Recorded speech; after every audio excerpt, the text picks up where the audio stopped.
You're about to listen to a chapter in The Prince by Niccolò Machiavelli. Enjoy the reading. Chapter 19. That one should avoid being despised and hated. Now, concerning the characteristics of which mention is made above, I have spoken of the more important ones. The others I wish to discuss briefly under this generality. That the prince must consider, as has been in part said before, how to avoid those things which will make him hated or contemptible. And as often as he shall have succeeded, he will have fulfilled his part, and he need not fear any danger in other reproaches. It makes him hated above all things, as I have said, to be rapacious, and to be a violator of the property and women of his subjects, from both of which he must abstain.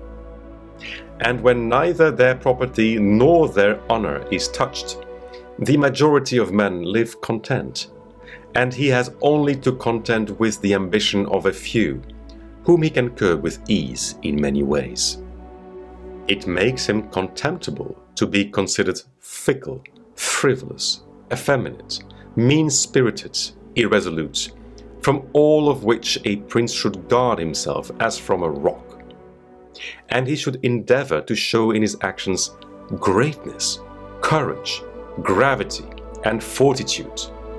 And in his private dealings with his subjects, let him show that his judgments are irrevocable, and maintain himself in such reputation that no one can hope either to deceive him or to get round him. That prince is highly esteemed who conveys this impression of himself, and he who is highly esteemed is not easily conspired against. For, provided it is well known that he is an excellent man and revered by his people, he can only be attacked with difficulty. For this reason a prince ought to have two fears, one from within, on account of his subjects, the other from without, on account of external powers. From the latter, he is defended by being well armed and having good allies. And if he is well armed, he will have good friends, and affairs will always remain quiet within when they are quiet without, unless they should have been already disturbed by conspiracy. And even should affairs outside be disturbed, if he has carried out his preparations and has lived as I have said, as long as he does not despair, he will resist every attack, as I said Nabis the Spartan did. But concerning his subjects, when affairs outside are disturbed, he has only to fear that they will conspire secretly, from which a prince can easily secure himself by avoiding being hated and despised, and by keeping the people satisfied with him, which it is most necessary for him to accomplish, as I said above at length. And one of the most efficacious remedies that a prince can have against conspiracies is not to be hated and despised by the people. For he who conspires against a prince always expects to please them by his removal. But when the conspirator can only look forward to offending them, he will not have the courage to take such a course, for the difficulties that confront a conspirator are infinite. And as experience shows, many have been the conspiracies, but few have been successful. Because he who conspires cannot act alone, nor can he take a companion except from those whom he believes to be malcontents.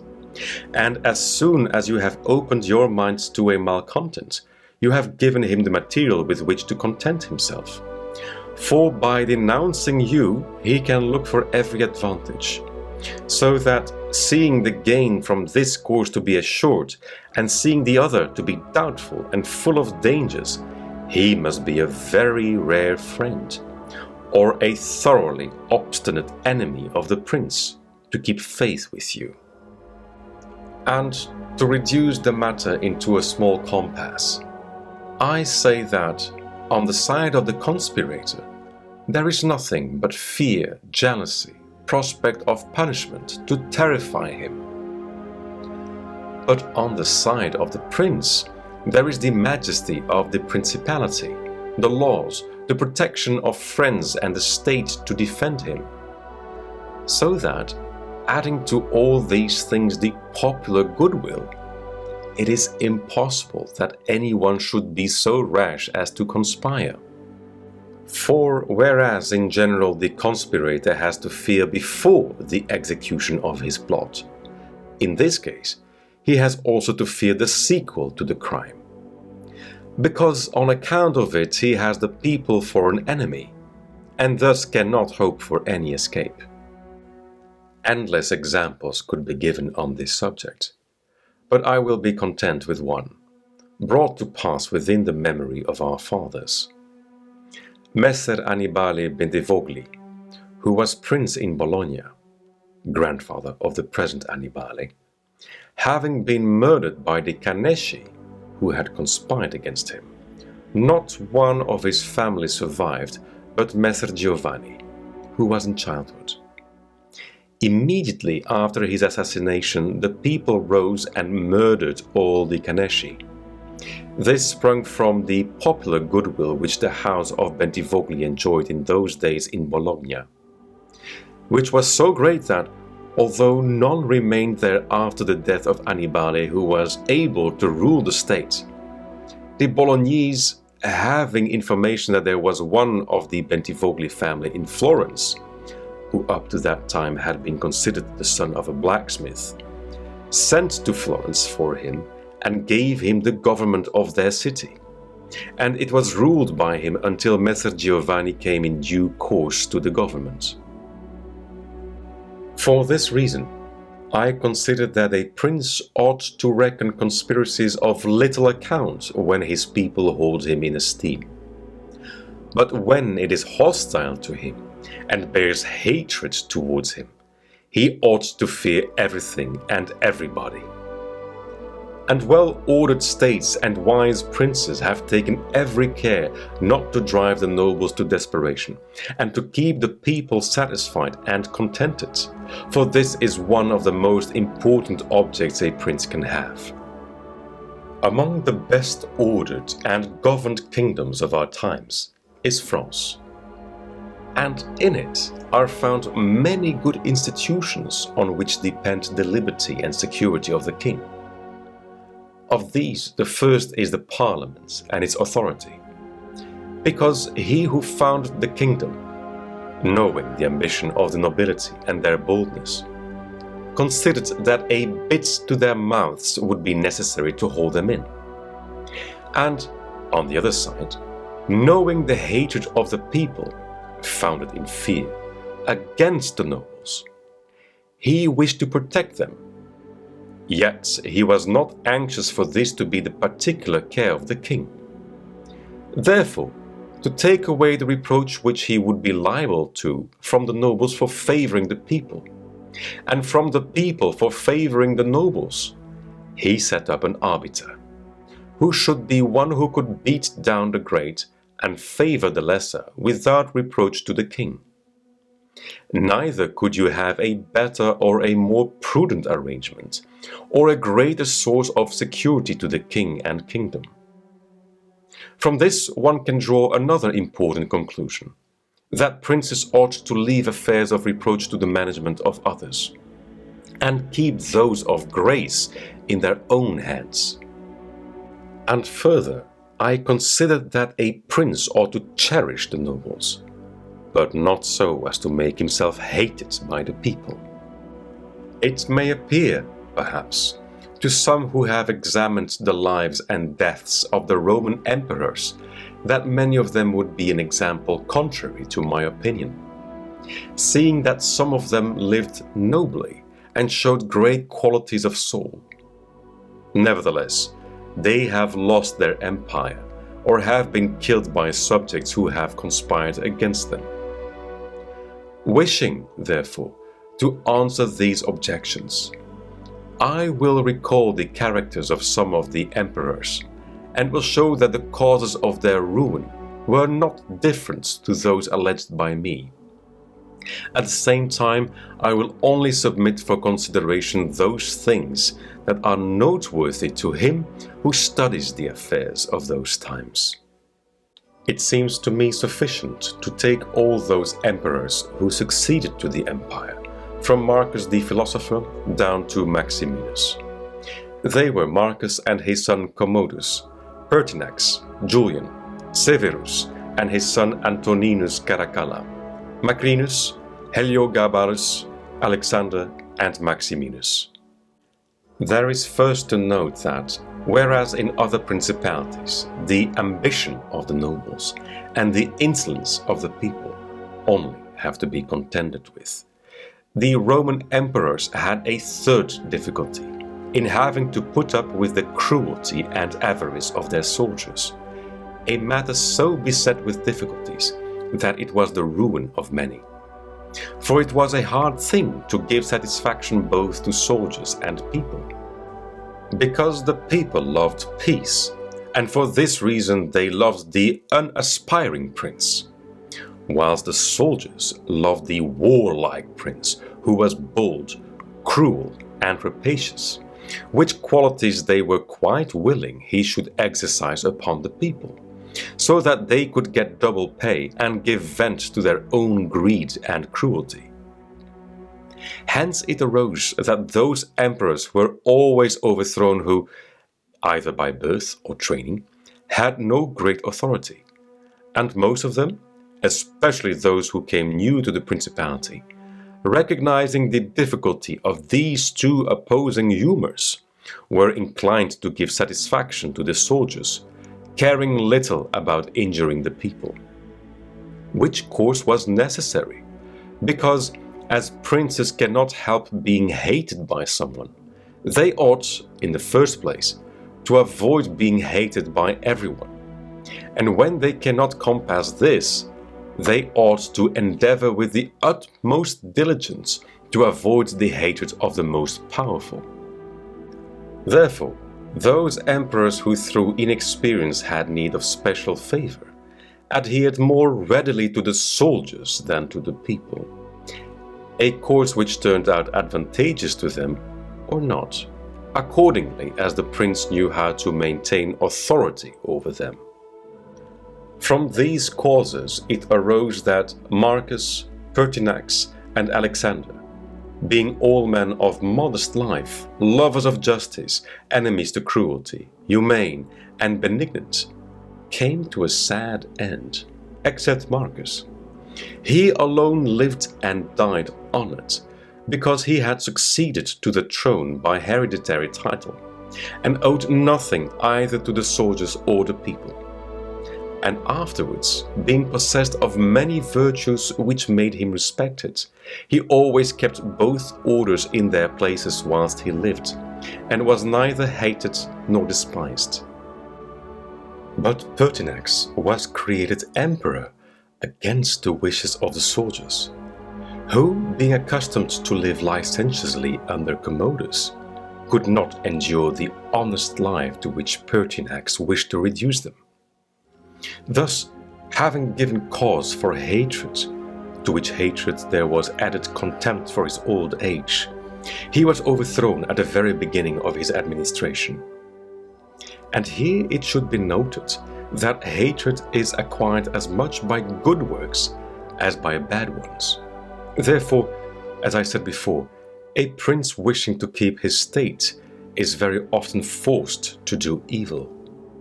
For when that body is corrupt whom you think you have need of to maintain yourself, it may be either the people or the soldiers or the nobles, you have to submit to its humors and to gratify them, and then good works will do you harm. But let us come to Alexander, who was a man of such great goodness, that among the other praises which are accorded him is this, that in the 14 years he held the empire, no one was ever put to death by him unjudged. Nevertheless, being considered effeminate and a man who allowed himself to be governed by his mother, he became despised, the army conspired against him and murdered him. Turning now to the opposite characters of Commodus, Severus, Antoninus Caracalla, and Maximinus.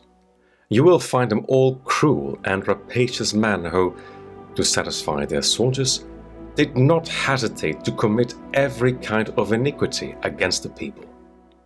And all, except Severus, came to a bad end. But in Severus there was so much valor that, keeping the soldiers friendly, although the people were oppressed by him, he reigned successfully. For his valor made him so much admired in the sight of the soldiers and people that the latter were kept in a way astonished and awed, and the former respectful and satisfied. And because the actions of this man, as a new prince, were great, I wish to show briefly that he knew well how to counterfeit the fox and the lion, which natures, as I said above, it is necessary for a prince to imitate. Knowing the sloth of the Emperor Julian, he persuaded the army in Sclavonia, of which he was captain, that it would be right to go to Rome and avenge the death of Pertinax, who had been killed by the Praetorian soldiers.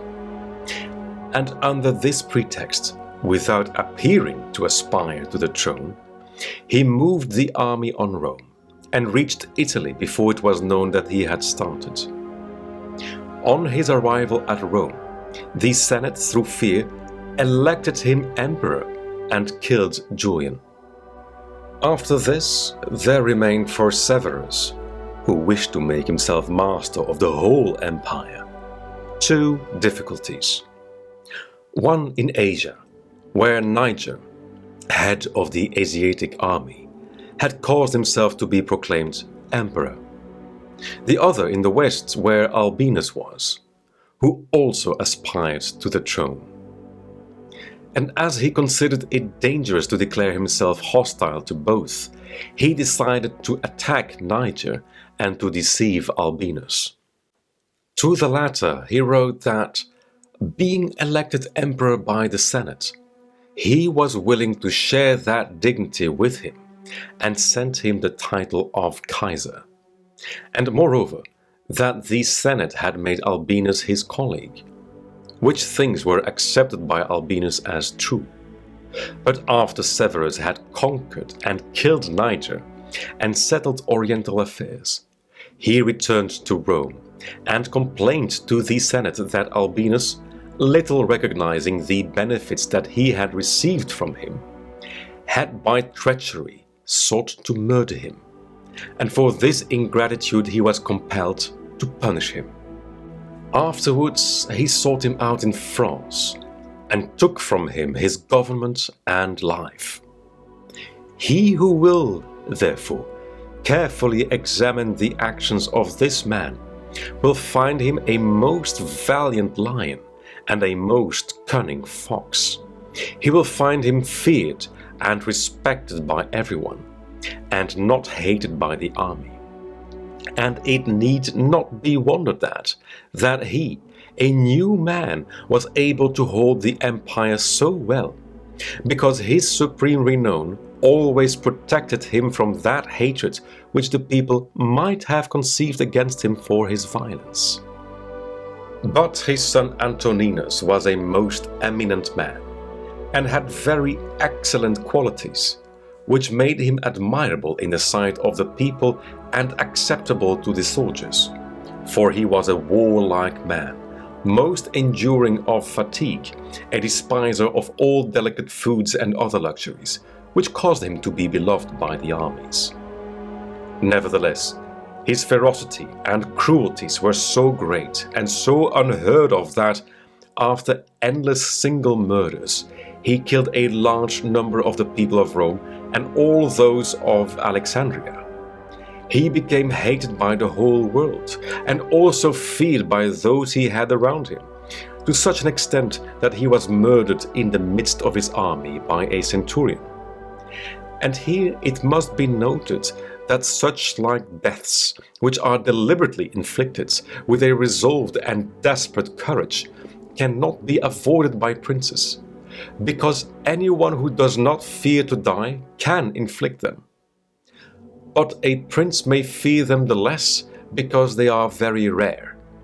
He has only to be careful not to do any grave injury to those whom he employs or has around him in the service of the state. Antoninus had not taken this care, but had contumeliously killed a brother of that centurion, whom also he daily threatened, yet retained in his bodyguard, which, as it turned out, was a rash thing to do and proved the emperor's ruin. But let us come to Commodus, to whom it should have been very easy to hold the empire, for, being the son of Marcus, he had inherited it, and he had only to follow in the footsteps of his father to please his people and soldiers. But, being by nature cruel and brutal, he gave himself up to amusing the soldiers and corrupting them, so that he might indulge his rapacity upon the people. On the other hand, not maintaining his dignity, often descending to the theatre to compete with gladiators, and doing other vile things, a little worthy of the imperial majesty, he fell into contempt with the soldiers, and being hated by one party and despised by the other, he was conspired against and was killed. It remains to discuss the character of Maximinus. He was a very warlike man, and the armies, being disgusted with the effeminacy of Alexander, of whom I've already spoken, killed him and elected Maximinus to the throne. This he did not possess for long, for two things made him hated and despised. The one, his having kept sheep in Thrace, which brought him into contempt, it being well known to all, and considered a great indignity by everyone. And the other, his having at the accession to his dominions deferred going to Rome, and taking possession of the imperial seat. He had also gained a reputation for the utmost ferocity by having, through his prefects in Rome and elsewhere in the empire, practiced many cruelties, so that the whole world was moved to anger at the meanness of his birth and to fear at his barbarity. First Africa rebelled, then the Senate with all the people of Rome, and all Italy conspired against him, to which may be added his own army. This latter, besieging Aquileia and meeting with difficulties in taking it, were disgusted with his cruelties, and fearing him less when they found so many against him, murdered him. I do not wish to discuss Heliogabalus, Macrinus, or Julian, who, being thoroughly contemptible, were quickly wiped out.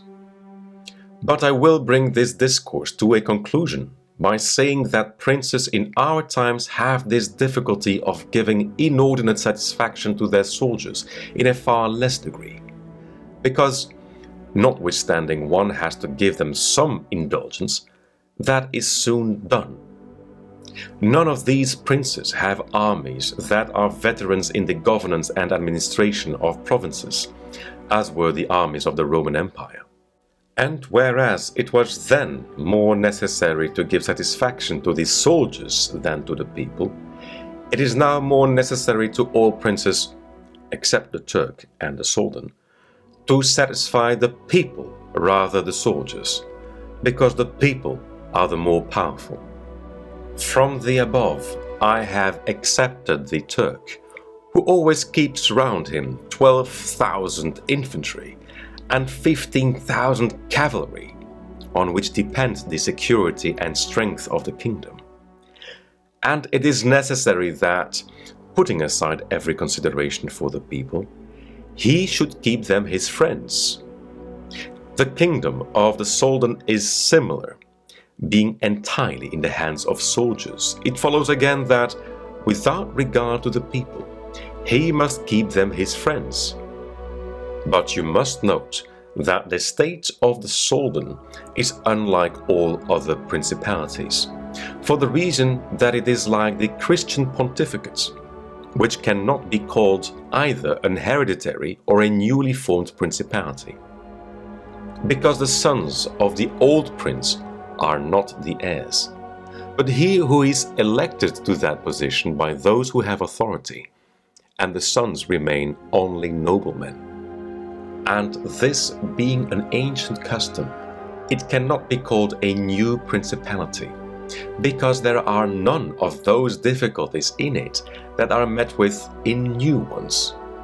For although the prince is new, the constitution of the state is old, and it is framed so as to receive him as if he were its hereditary lord. But returning to the subject of our discourse, I say that whoever will consider it will acknowledge that either hatred or contempt has been fatal to the above-named emperors, and it will be recognized also how it happened that, a number of them acting in one way and a number in another, only one in each way came to a happy end, and the rest to unhappy ones. Because it would have been useless and dangerous for Pertinax and Alexander, being new princes, to imitate Marcus, who was heir to the principality. And likewise it would have been utterly destructive to Caracalla, Commodus, and Maximinus to have imitated Severus, they not having sufficient valor to enable them to tread in his footsteps. Therefore a prince, new to the principality, cannot imitate the actions of Marcus, nor, again, is it necessary to follow those of Severus, but he ought to take from Severus those parts which are necessary to found his state, and from Marcus those which are proper and glorious to keep a state that may already be stable and firm.